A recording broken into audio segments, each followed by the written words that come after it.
Hi, I'm Leo Grillo, and this is my Dear Leo channel.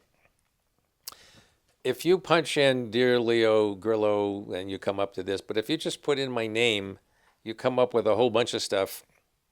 We actually have three channels. We have Delta Rescue channel, Leo Grillo Animal Rescuer channel. We put up a weekly show, roughly 20 to 40 minutes, sitting with a special dog, telling the story. Sometime relocating rescue dogs to their brand new yard, the big yard they're going to live in.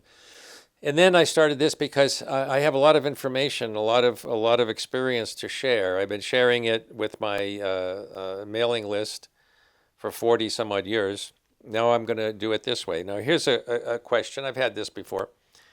She says, this is from WA in Palm Springs, California. She says, I always spring clean my house. I have old towels, a few blankets, and some sheets.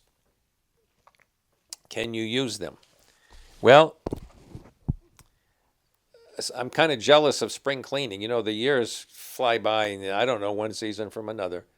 I think I've not spring cleaned, and it needs it. I haven't spring cleaned in years, but that's great. Spring cleaning. That's a nice thing. Blankets, towels, sheets. Yeah, we have blankets that I buy for the dogs. They're moving blankets. They're the big things you see, the quilts they put in moving vans.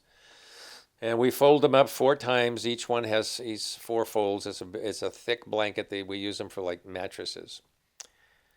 In the hospital, we have others, and we have new towels and stuff. And we do use, depending on the blankets and towels that come in, we do use them in the hospital because we go through them faster there. You know, they get dirty, and we have to send them to the cleaners. But there's another thing. What do we do with all these odds and ends that we get?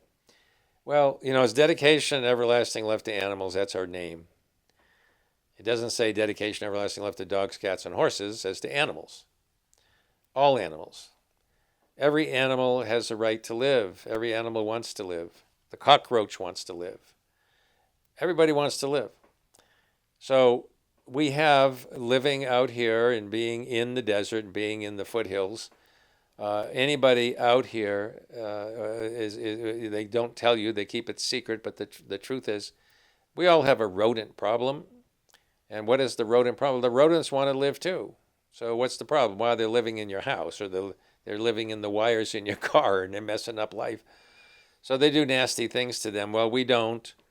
I make a special trapping situation. We take these cage traps. They walk in, the cage door comes down, and we number the traps and we inventory them so that if we set 21 traps, the next few hours later we're picking up 21 traps. We never leave them just sit. And now, if we let them sit overnight, we put food and water in them. We put food to bait them, but we put a dish of water. So if they're there 8 hours, they have food and water. Well, then what do? Well, we release them, but you just can't release them. You know, people take them out and put them outside. Well, if we put them a mile away, they won't find their way back. No, but they also don't have a habitat. They've lost the family, the habitat, everything. So what I do here is I've set up down and back, I've set up a couple of our older dog houses. Inside we put straw bales, and we put food and water. And then we take these blankets and towels. Once we have holes in the towels in the hospital, or people send in blankets and towels and they're kind of odds and ends, and we can't really use them for the dogs and the cats. We put them in the rodent houses, and they tear those up and make beautiful houses out of them. So ultimately, yeah, we will use them if they're really nice, and we can use them for the hospital. We will. If they're ultimately, if they get ruined in the hospital, we put them for the rodents. And if they're odds and ends, we get an old sweater, or we get something, you know, that a T-shirt. Sometimes they get thrown in too. They go with the rodents. So ultimately, everybody benefits.